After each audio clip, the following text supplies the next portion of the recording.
صدق اللہ العظیم وبلغنا رسوله النبی الکریم وقد صدقت انت یا سیدی یا سیدی یا سیدی یا مکی یا مدنی یا عربی یا قرشی یا ہاشمی ويا سيدنا يا سيدنا يا سيدنا يا حبيبنا يا طبيبنا يا حبيب المصطفى المجتبى صلى الله عليه وآله وسلم. لائق صدر احترام علماء کرام، مشایخ اعظام، ارباب علم و بصیرت، صاحبان عقل و دانش، میرے دوستوں، بھائیوں، بزرگوں، السلام علیکم ورحمۃ اللہ وبرکاتہ. اولا میں دل کی عطا گہرائیوں سے ہدیہ تہنیت و تشکر پیش کرنا چاہوں گا. آج کی اس بزم کے محتمین میرے دادا مرشد حضرت شاہ جمالی کریم علیہ رحمہ کے صاحبزادگان کی بارگاہ میں، جنہوں نے آج مجتہد دامن علم کو اس خوبصورت بزم میلاد مصطفیٰ صلی اللہ علیہ وآلہ وسلم اور بزم عرس حضرت الشیخ اکرم شاہ جمالی علیہ رحمہ میں مدعو کیا، اور آج اس عظیم دعوت کی برکت سے مجھے آپ احباب کی زیارت کی سعادت حاصل ہو رہی ہے. اللہ جل وعلا اس مختصر رفاقت میں ہمیں حق کہنے، حق سننے اور حق کو اپنا عقیدہ بنانے کی توفیق عطا فرمائے. مجھے جس طرح حضرت نے فرمایا کہ مجھے آج کی اس بزم کے حوالے سے مدینہ منورہ میں دعوت دی گئی تھی، اور اس سے قبل بھی حضرت رابطے میں رہے، تحریک کمزور خدا کے کارکنان سے رابطے میں رہے، حضرت سردادگان قبلہ فیض محمد شاہ جمالی صاحب، قمر شاہ جمالی صاحب قبلہ، اور دیگر بزرگ جو آج اس بزم میں موجود ہیں، قمر الدین شاہ جمالی صاحب. مدینہ منورہ میں یہ ارادہ ہوا، اور سرکار کی بارگاہ میں، سرکار کے قدموں میں، ہر چند کے امریکہ کا دورہ تھا، جس طرح حضرت نے اعلان کیا، پروگرام تھوڑا انتہائی مشکل تھا کینسل کرنا، لیکن سرکار کی بارگاہ میں حضرت نے حکم فرمایا کہ آپ کے مرشد گرہانے سے دعوت ملی ہے. تو پھر وہ کہتے ہیں نا کہ جو آنا چاہو ہزار رستے، نہ آنا چاہو تو عذر لاکھ. جو آنا چاہو ہزار رستے، نہ آنا چاہو تو عذر لاکھوں. طویل رستہ، خراب موسم، برستی بارش، مزاج برہم. کیونکہ اس بارگاہ سے ایک نسبت ہے، انہی کا تو فیض ہے الحمدللہ. اللہ جل وعلا انہیں سلامت رکھے، اور آج پورے عالم میں حضرت قبلہ پیر اکرم شاہ جمالی علیہ رحمہ، جنہوں نے اعلاء کلمت الحق اور رشد و ہدایت کے عالمگیر چشمے جاری کیے، اور آج پوری دنیا میں ان کے تلامذہ، ان کے سٹوڈنٹس امریکہ میں، یورپ میں، برطانیہ میں دین اسلام کی تعلیمات کا پرچار کر رہے ہیں. اللہ جل وعلا ان کی ان کاوشوں کو اپنی بارگاہ میں قبول و منظور فرمائے، اور ان کی تعلیمات پر عمل کرنے کی توفیق عطا فرمائے. قرآن کریم کی اس آیہ مبارکہ کو سرنامہ سخن کی حیثیت سے تلاوت کرنے کا شرف حاصل ہوا. اس آیہ مبارکہ کی روشنی میں علماء کرام نے قرآن کریم کو 5 مضامین میں تقسیم کیا ہے. یعنی قانون کے وضع کرنے کے اعتبار سے قرآن کریم میں جب بھی کوئی اسلام میں قانون بنے گا، قانونی اعتبار سے ہر حکم ان 5 عناوین میں سے ایک عنوان کے تحت آئے گا.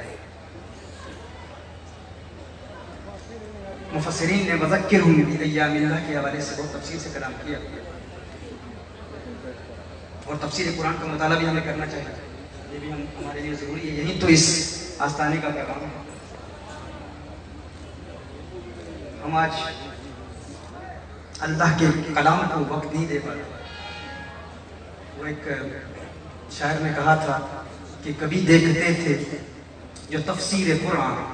کبھی دیکھتے تھے جو تفسیر قرآن، وہ اب دور نو کی پابند دیکھتے ہیں. کبھی دیکھتے تھے جو تفسیر قرآن، وہ اب دور نو کی پابند دیکھتے ہیں. لگائی ہے لو جب سے امری کی یوں سے، سنن کی جگہ CNN دیکھتے ہیں.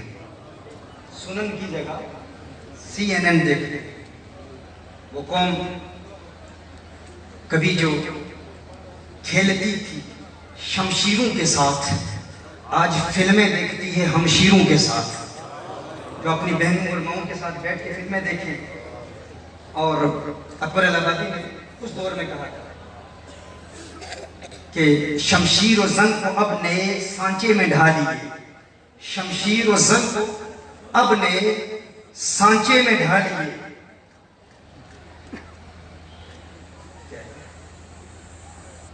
شمشیر و زنگ کو اب نئے سانچے میں ڈھالیے، شمشیر کو چھپائیے زنگ کو نکالیے۔ یعنی ایک وقت تھا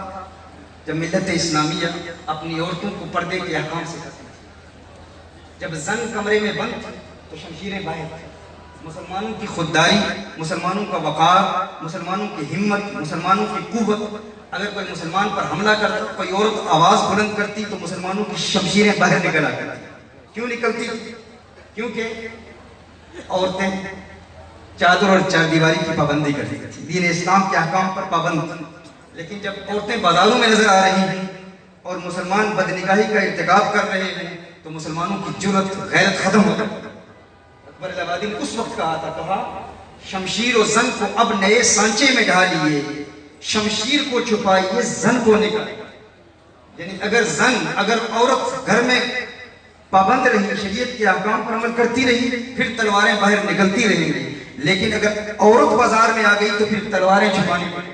آج یہی ہماری حالت ہے، ہم قرآن کریم کی تفسیر سے دور ہیں، قرآن فہمی سے دور ہیں۔ اللہ جل وعلا کی اس حکم کی روشنی میں مفسرین ارشاد فرماتے ہیں، حضرت عبداللہ ابن عباس رضی اللہ تعالیٰ عنہما، حضرت ابی بن کعب، امام مجاہد اور دیگر مفسرین نے فرمایا ہے کہ اس آیت میں جب اللہ جل وعلا ارشاد فرما رہا ہے کہ ایام اللہ کی یاد دلائی جائے کہ ایام اللہ کیا ہے، تذکیر ایام اللہ کے حوالے سے، کیونکہ یہ بزم میلاد شریف کی بھی بزم ہے اور عرس کی بھی محفل ہے، عرس کی بھی محفل ہے اور میلاد شریف کی بھی محفل ہے۔ اور حضرت شیخ اکرم شاہ جمالی علیہ رحمہ چونکہ میلاد مصطفیٰ صلی اللہ علیہ وسلم کی کانفرنس منعقد کیا گیا اور آج ان کا عرس بھی منایا جا رہا ہے، تو اس میلاد و عرس کے حسین امتزاج کو مد نظر رکھتے ہوئے چند علمی نکات آپ کی بارگاہ میں پیش کرنے کی سعادت حاصل کروں گا، جس کی برکت سے میں محسوس کر رہا ہوں کہ آپ کو اپنے مرشد کی یاد آ جائے، اپنے مرشد کا پیار، اپنے مرشد کی محبت، وہ وقت، وہ لمحات جو آپ نے اپنے مرشد کے قدموں میں گزارے تھے۔ اور پنجابی تو میری پہلی زبان نہیں ہے، برطانیہ سے آنے والا میں کہا کرتا ہوں اردو بھی ٹھیک سے بول لے تو غنیمت ہے، پھر پنجابی، پھر اس کے بعد سرائکی، تو آپ تخیل باندھیں اپنے مرشد کی بارگاہ کا، وہ عظیم بارگاہ جن کے قدموں میں آپ نے وقت گزارا، آج ظاہری طور پر تو آپ کو نظر نہیں آ رہے، لیکن قرآن کریم کی ان آیات کی تفسیر کی روشنی میں جب آپ چہرہ مرشد کو یاد کریں گے تو پھر دل سے یہ آواز نکلے گی کہ ہار تھیواں تینڈے گل دبے ماہی نمے اصلوں دور نہ تھیواں یا تینڈے پیراں دی تھیواں جتی نت قدمہ ہیٹھ متھیواں اجز نیاز اے مٹی ساڈی نت باندی یار سبیواں یار فریدہ مکتے دل بردا میں ویکھ ویکھ کے جیواں۔ اللہ اکبر رسالت خواجہ پیر محمد اکرم شاہ جمالی شامی صاحب۔ لیکن حال یہ ہے کہ چونکہ ہم جب قرآن کریم کی آیات کی روشنی میں کلام کرتے ہیں تو ایک وقت آتا ہے انشاءاللہ ریپیٹ کرتے چلے جائیں گے انشاءاللہ میری کوشش ہوگی کہ قرآن کریم کی تعلیمات کی روشنی میں چند اصول و ضوابط دین اسلام کی آپ کی بارگاہ میں پیش کریں تاکہ وہ ناقدین جو دین اسلام کی تعلیمات پر تنقید کرتے ہیں ان کا جواب بھی ہمیں ملے کہ ایام اللہ کی یاد دلانے کی اہمیت کیا ہے۔ اس حوالے سے مفسرین کہتے ہیں کہ قرآن کریم کے 5 معروف مضامین اس ضمن میں اس اعتبار سے مفسرین نے تقسیم کیا ہے اور کہا ہے کہ پہلا مضمون علم الاحکام کا ہے، علم الاحکام من الواجب والمباح والحرام والمستحب والمندوب، یہ پہلی تقسیم ہے۔ دوسری تقسیم علم المخاصمۃ والرد على الفرق الضالة من المشرکین واليہود والنصارى والمنافقین۔ تیسرا علم التذکیر بایام اللہ، چوتھا علم التذکیر بآلاء اللہ، اور پانچواں علم التذکیر بالموت۔ قرآن کریم کی یہ 5 مضامین ہیں جو قرآن کریم کی اس آیت کے تحت علماء کرام نے بیان کیے۔ ان 5 مضامین کا بزم میلاد مصطفیٰ سے بھی بڑا گہرا تعلق ہے اور بزم عرس سے بھی بڑا گہرا تعلق۔ پہلا مضمون علم الاحکام، یعنی اللہ جل وعلا نے جتنے بھی احکام ہر مکلف کے لیے واجب ہیں، فرائض ہیں، سنن ہیں، مستحبات ہیں، ان تمام میں سب سے اہم حکم مقاصد الشریعہ میں، جسے آج American declaration of independence life, Liberty اور پرسوٹ آف ہیپینس جسے کہا جاتا ہے، جو ہم کہتے ہیں کہ امریکیوں نے مسلمانوں کے مقاصد الشریعہ سے اس کو اخذ کیا ہے۔ مقاصد الشریعہ 5 ہیں، اور ان 5 مقاصد الشریعہ میں جو سب سے پہلا شریعت مطالعہ کا مقصد ہے وہ حفظ دین، پروٹیکشن آف ریلیجن، حفظ دین، دین کا تحفظ، دین کو بچانا، اور دین کے بچانے کے حوالے سے جو فرض ہم پر عائد ہوتا ہے قرآن کریم کی ان 5 مضامین کی تقسیم کو مد نظر رکھتے ہوئے جو پہلا مضمون میں پیش کر رہا ہوں علم الاحکام کے حوالے سے، اس پر اگر ہم غور کریں کہ سب سے پہلی ذمہ داری آج مسلمانوں کی کیا ہے اور اس خانقاہی نظام کی کیا ہے، چونکہ نبی کریم صلی اللہ علیہ وآلہ وسلم کے بعد اب کوئی نیا نبی تو نہیں آئے گا، اب یہ ذمہ داری مجددین کی ہے، مجتہدین کی ہے اور اولیاء کاملین کی ہے۔ امام قرطبی علیہ رحمہ نے بڑی پیاری بات کی، کہا ماضی میں 73 فرقے نہیں تھے، 72 تھے، اس امت میں 73 کیوں؟ کہا اس امت میں 73 فرقوں کی وجہ اس لیے یہ ہے کہ ماضی میں جب ایک نبی جاتا تو دوسرا نبی آ جاتا۔ اس امت میں حضور اکرم صلی اللہ علیہ وسلم کے بعد کوئی نیا نبی نہیں آئے گا، یعنی ماضی میں اگر ایک نبی جاتا اور کچھ لوگ دین اسلام کی تعلیمات کو مسخ کرتے، اسلام کی بنیادی اصولوں کو تبدیل کرنے کی کوشش کرتے تو ایک نیا نبی آ جاتا۔ اب کوئی نیا نبی نہیں آئے گا، ماضی میں چونکہ نیا نبی آ جاتا لہٰذا مجتہدین کی ضرورت نہیں تھی، مجتہدین کی ضرورت نہیں تھی، مجددین کی ضرورت نہیں تھی، اور نہ ہی اجماع کا کوئی تصور تھا۔ اب اس امت میں چونکہ حضور اکرم صلی اللہ علیہ وسلم کے بعد کوئی نبی نہیں آئے گا تو کون آئے گا؟ مجتہدین آئیں گے، مجددین آئیں گے اور اولیاء کثرت سے۔ تو کہا ماضی میں چونکہ مجتہدین نہیں تھے، نبی تھے، نبی آتے تھے، تو مجتہدین نہیں تھے تو مجتہدین کے منکرین بھی نہیں تھے۔ اس امت میں چونکہ حضور کے بعد کوئی نبی نہیں آئے گا تو کون آئے گا؟ مجتہدین آئیں گے، مجددین آئیں گے، تو جب مجتہدین ہوں گے، مجددین ہوں گے تو ان کے منکرین بھی ہوں گے، اور یہ منکرین کا جو طبقہ ہے یہ 73واں فرقہ ہے، یہ زائد فرقہ اس امت میں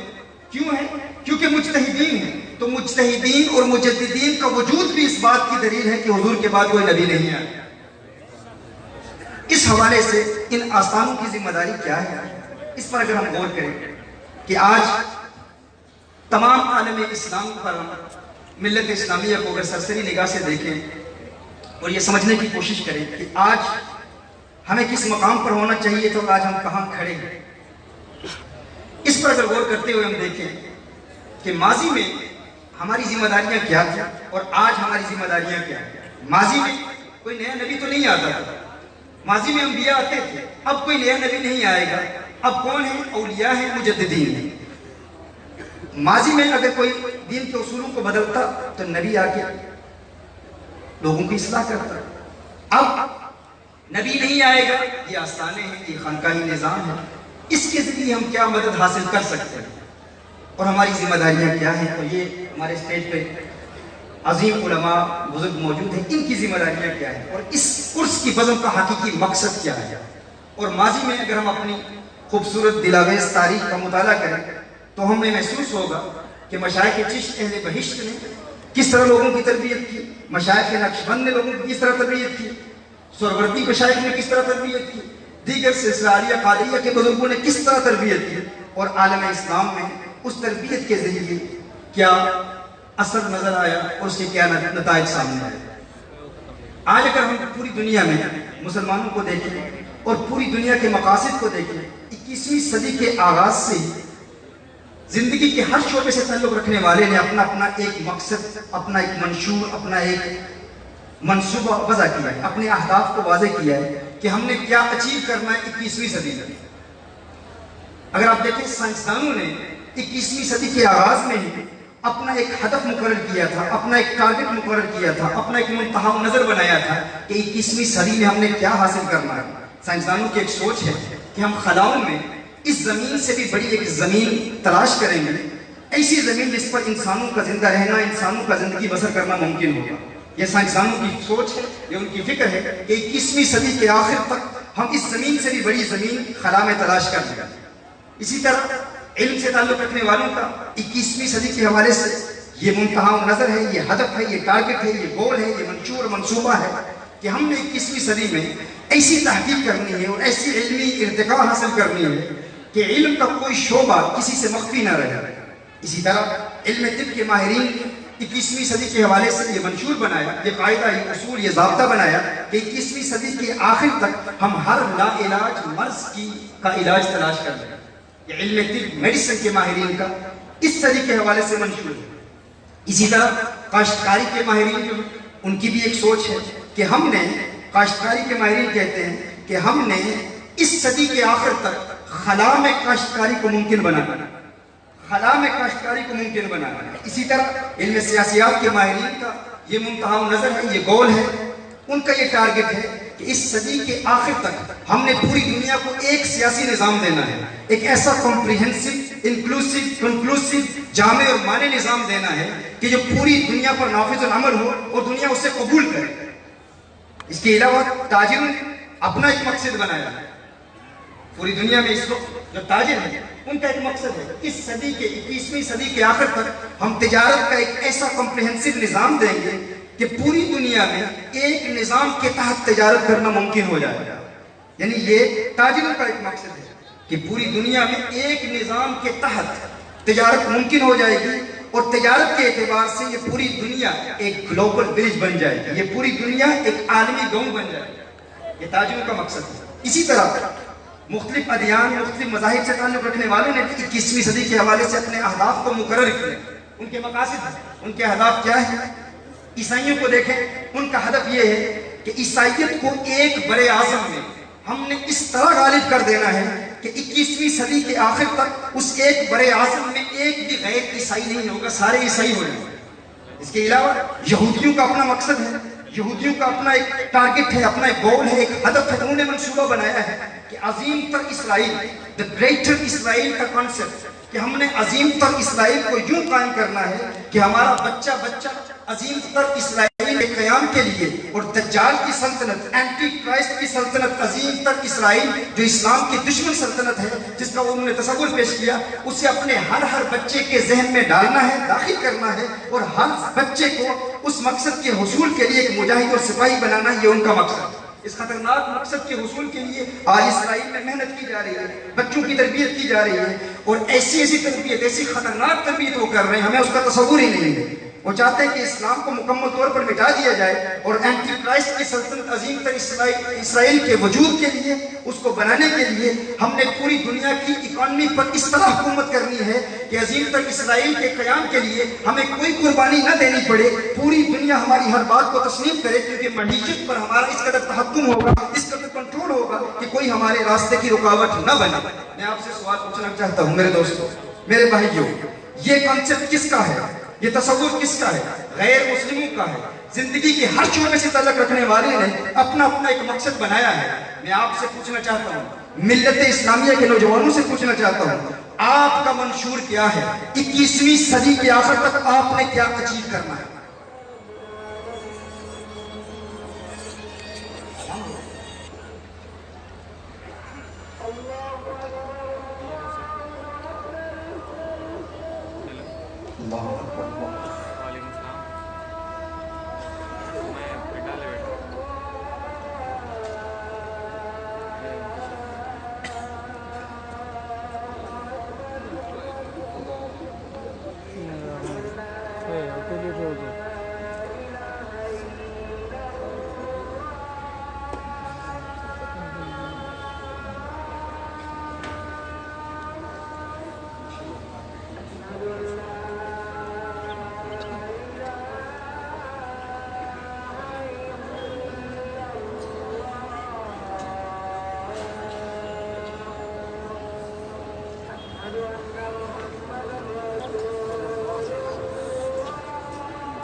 تمام حضرات سلطان اور تشریف رکھو کتاب تو معلوم جماعت ٹائم کی طرح سے تمام حضرات تشریف رکھو روزہ ٹائم کی طرح سے کتاب شروع تمام حضرات تشریف رکھو سکون دنال جماعت کا اہتمام ہے پیا نماز ٹائم ہے پیا دیتے ویسے نماز ٹائم کتاب کو سکون اور سنو اور وضو کا ٹائم کی طرح تمام حضرات سکون اور تشریف رکھو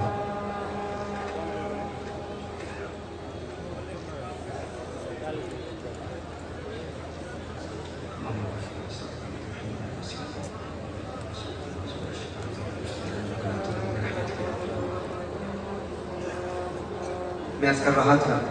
کہ اس وقت مسلمانوں کا بڑا مقصد کیا ہے، تو اس دوران حضرت نے اشارہ کیا، انہوں نے بتایا کہ گفتگو علمی بھی ہے اور ساتھ ساتھ کچھ تشریعت کا رنگ بھی نظر آئے، تو انشاءاللہ اس پر تو کلام کرنا۔ نعرہ تکبیر، نعرہ رسالت، نعرہ خلافت، نعرہ حیدری، آستانہ عالیہ شاہ جمالیہ، سیدہ حکم میں کوئی پیر بھائی نہ اٹھے، عالمی مبلغ دا خطاب جاری ہے، کلیجہ ٹھنڈا ہو سی انشاءاللہ۔ میں تو چاہتا ہوں کہ کلیجہ علمی باتوں سے ٹھنڈا ہو، اور یہ تو ویسے ہی یہاں شاہ جمالیوں کے مزاج کے حوالے سے مجھے حضرت بتا رہے تھے یہاں سرد مزاج ہے، ٹھنڈا مزاج ہے، حضرت کے حوالے سے تو وہ ایک شعر ہے کہ اس قدر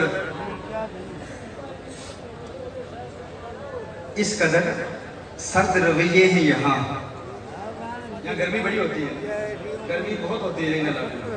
تو کسی نے کہا اس قدر سرد رویے ہیں یہاں کہ سردیاں آنے سے کتراتی ہیں، سردیاں بھی آنے سے کتراتی ہیں، شاید اسی لیے گرمی ہے کہ رویے سرد ہیں، لیکن چونکہ علمی باتیں ہیں اور یہ علمی باتیں انتہائی اہم ہیں، یہ تقاضا ہے، واقعات آپ سنتے ہی رہتے ہیں، ہم سناتے ہی رہتے ہیں سوشل میڈیا پر، لیکن یہ جو باتیں ریکارڈ ہو رہی ہیں یہ پوری دنیا میں نشر ہوتا ہے، ہمارا یہ پیغام پوری دنیا میں، اس میں غیر مسلم بھی سنتے ہیں، اور پھر ان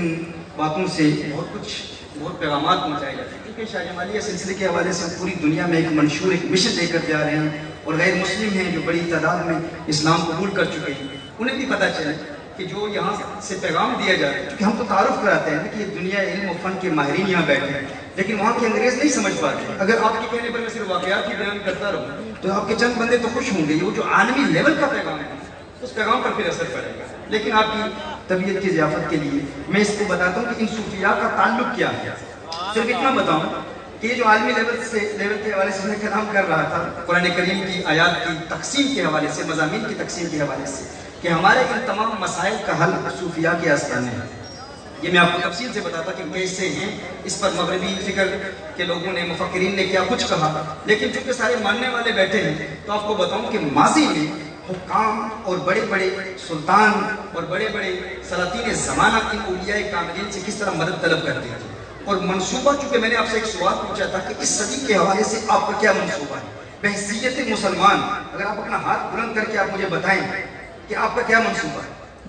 آپ عالم اسلام کو اس صدی کے آخر تک کہاں دیکھتے ہیں، کیا آپ تک کوئی منصوبہ پہنچایا گیا، کیا آپ کے ذہن میں کوئی فکر ہے، عالم اسلام کے حوالے سے نہیں تو کم از کم اپنی ذات کے حوالے سے ہی بتائیں، کیا آپ کا کوئی منصوبہ ہے کہ آپ اپنے آپ کو آئندہ 5 سالوں میں کہاں دیکھتے ہیں، کس کا منصوبہ ہے، کاروباری منصوبہ ہو، دنیا کے اعتبار سے ہو، دین کے اعتبار سے ہو، کوئی ہاتھ اٹھا کے بتا سکتا ہے کہ نیکسٹ 5 سال میں آپ کیا اچیو کرنا چاہتے ہیں، دیکھیں اتنا بڑا مجمع ہے، اس قدر اتنا بڑا مجمع ہے،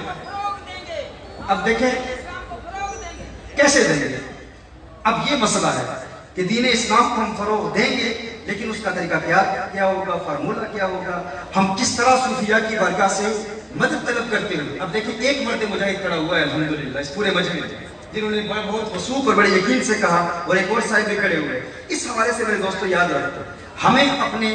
وقت کی قدر کرنی ہے، اور اپنے مقاصد کہ ہم نے آئندہ 5 سالوں میں اپنی انفرادی زندگی کے حوالے سے، اجتماعی زندگی کے حوالے سے، اپنی معاشی زندگی کے حوالے سے، اپنی آئلی زندگی کے حوالے سے ہم نے کیا ٹارگٹ اچیو کرنا ہے، اور یہ کہاں سے ملے گا سبق، یہ ان آستانوں سے ملے گا۔ ماضی میں جتنے بھی بڑے بڑے حکام ہوتے تھے وہ ان آستانوں سے رابطے میں رہتے ہیں، لیکن افسوس آج ہمارے لوگوں کو اس بات کا علم نہیں ہے۔ اگر آپ سلسلہ قادریہ کے بزرگوں کو دیکھیں تو سلطان صلاح الدین ایوبی علیہ رحمہ جیسا مجاہد، اس نے کہاں سے فیض حاصل کیا؟ سلطان صلاح الدین ایوبی علیہ رحمہ کو دنیا ایوبی کہتے ہیں کہ لیکن جب میں کسی یونیورسٹی میں بیان کرتا ہوں تو میں کہتا ہوں سلطان صلاح الدین ایوبی القادری، کیونکہ یہ غوث اعظم کا مرید ہے. ان کے والد نے غوث اعظم کی بارگاہ میں بچپن میں پیش کیا تھا. غوث اعظم نے ان کے سر پر ہاتھ رکھ کر اور ان کو دعا دی تھی کہ جا تیرا بیٹا دین کا عظیم سپاہی اور عظیم مجاہد کرے گا. تو جب بھی کوئی بڑا شخص جس نے بھی ماضی میں اسلام کی تاریخ کا مطالعہ کرے کوئی کامیابی حاصل کی تو یا کسی قادری بارگاہ سے فیضیاب ہے یا چشتی بارگاہ سے فیضیاب ہے یا نقشبندی یا سروردی بارگاہ سے فیضیاب ہے. سلطان صلاح الدین ایوبی علیہ رحمہ کے حوالے سے ایک روایت میں آتا ہے کہ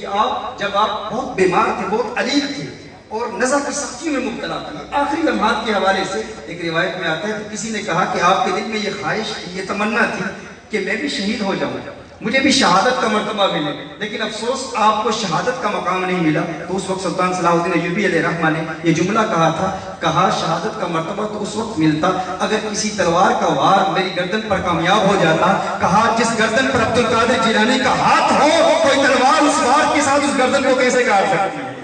یہ ایوبی کی فکر ہے، سلطان صلاح الدین ایوبی القادری علیہ رحمہ. تو یہ بڑے حکام اگر آج سلطان اگر کوئی سیاست میں آگے آ رہا ہے تو ان کا تعلق ان کا رابطہ ان بزرگوں سے ہونا انتہائی ضروری ہے. ماضی میں یہی رہا. اب دیکھیں محمود سلطان غزنوی، محمود غزنوی کو دیکھیں کتنی مرتبہ سومنات کو توڑنے کے لیے کتنے حملے کیے، 17 مرتبہ حملہ کیا لیکن ناکام ہو گیا. پھر کہاں گیا؟ پھر اسی کے پاس گیا جو عرس کی محفلیں سجاتا ہے. ابو الحسن خرقانی علیہ رحمہ کی بارگاہ میں اپنے مرشد کی بارگاہ میں حاضر ہوئے. آج لوگوں کو تکلیف ہوتی ہے، سال کے بعد ہم عرس کی محفل میں آتے ہیں اور لوگ انگشتِ تنقید اٹھاتے ہوئے زبانیں تان دراز کرتے ہوئے کہتے ہیں تم شرک کر رہے ہو، بدعت کر رہے ہو، گمراہ ہو رہے ہو. میں کہتا ہوں ذرا اپنے بابوں سے سبق حاصل کرو جن کی برکت سے ہمیں نعمت اسلام ملی، جن کی وجہ سے ہمیں اسلام کی دولت ملی. وہ کیا کرتے تھے؟ آج تم اگر کلمہ پڑھتے ہو مسلمان ہو تو کس کی وجہ سے مسلمان ہو؟ محمود غزنوی نے اس وقت کس دروازے پر دستک دی؟ جب دیکھا کہ 17 مرتبہ حملہ کر چکا ہوں، کوئی کامیابی نہیں ملتی، افواج لشکر آلات حرب سب ناکام ہو گئے، کوئی کامیابی نہیں ملی. اس وقت کس کی بارگاہ میں گئے؟ اس ابو الحسن خرقانی کی بارگاہ میں گئے جو 12 سال تک مسلسل بالتواتر اپنے شیخ بایزید بستامی رحمہ اللہ کی بارگاہ میں حاضر ہو گئے. مسلسل 12 سال عشاء کے بعد اپنے گھر سے خرقان سے نکلتے اور پھر بستان پہنچتے اور 12 سال اپنے شیخ کی بارگاہ میں ان کی خانقاہ میں سلام عرض کر کے واپس آ جاتے. اور پھر اس کی برکت سے انہیں قوت کیا ملی، انہیں طاقت کیا ملی؟ جب محمود غزنوی اپنے مرشد ابو الحسن خرقانی کی بارگاہ میں حاضر ہوتا ہے کہ اب میں ناکام ہو چکا ہوں، آلات حرب کی وجہ سے مجھے کوئی کامیابی نہیں ملی، میرے فوجی ہمت ہار چکے ہیں، ہے مرشد آپ مدد کیجئے، اللہ کی بارگاہ میں دعا کیجئے، کوئی مدد نازل ہو. تو اس وقت ابو الحسن خرقانی نے کیا دیا؟ اپنا فرقہ اپنا جبہ دے دیا، اپنا جبہ دیا اور کہا جب دشمن غالب آ جائے اور تم محسوس کرو کہ تم مغلوب ہو چکے ہو تو میرے اس کرتے کو، میری اس قمیص کو اپنے سامنے رکھ رہے ہیں. پوچھنا چاہتا ہوں یہ کرتا کیا تھا؟ یہ کوئی ایٹمی طاقت تھی؟ یہ اٹامک انرجی تھی؟ یہ کوئی میزائل تھا؟ یہ کوئی بم تھا؟ یہ کوئی دھماکہ تھا؟ یہ اسلحہ تھا؟ یہ کرتا تھا. کہا جب سمجھو کہ دشمن کے نرغے میں آگے ہو، دشمن اگر حملے میں کامیاب ہو رہا ہے تو میرے اس کرتے کو اپنے سامنے رکھ لینا، اس خرقے کو اپنے سامنے رکھ لینا، اس جبے کو اپنے سامنے رکھ لینا اور اللہ کی بارگاہ میں دعا کرنا، اللہ تمہیں کامیابی سے امتیاز فرمائے گا. اور پھر یہی ہوا کہ اس وقت محمود غزنوی جب میدان جنگ میں ہے اور دشمن غالب آ گیا ہے تو محمود غزنوی نے اپنے شیخ ابو الحسن خرقانی کا کرتا اپنے سامنے رکھا، وہ جبہ اپنے سامنے رکھا اور اللہ کی بارگاہ میں دعا کی. میں کہتا ہوں جب سارا لشکر ناکام ہو جائے، جب اسلحہ ناکام ہو جائے، جب ایمونیشن ناکام ہو جائے، جب فوجی ناکام ہو جائے، جب آلات حرب ناکارہ ہو جائے، اس وقت کون سی چیز کام کرتی ہے؟ اس وقت ایک مرد کلندر کا کرتا حرکت میں آ جاتا ہے. تکبیر، نعرہ رسالت، نعرہ رسالت، استانہ عالیہ شاہ جمالیہ. لوگ کہتے ہیں یہ کیسے ممکن ہے؟ میں نے کہا آج دیکھو پھر اس وقت کیا ہوا کہ پوری فوج کو اس وقت فتح ملی، محمود غزنوی کو فتح ملی. مرشد کی بارگاہ میں حاضر ہو کے عرض کرتا ہے اے میرے مرشد آپ کا شکریہ. مرشد نے کہا تو نے انصاف نہیں کیا میرے جبے سے، تو نے میرے کرتے سے انصاف نہیں کیا. کہا کیوں ہے مرشد؟ کہا اس وقت جب تو نے میرا وہ جبہ اپنے سامنے رکھا اور اللہ کی بارگاہ میں دستے دعا بلند کیے، میرے اس جبے کی برکت سے اللہ کی رحمت جوش میں آئی. اس وقت اگر تو یہ دعا کرتا یا اللہ ہر ہندوستانی کو مسلمان کر دے تو اللہ اسی وقت ہر ہندوستانی کو مسلمان کر دے.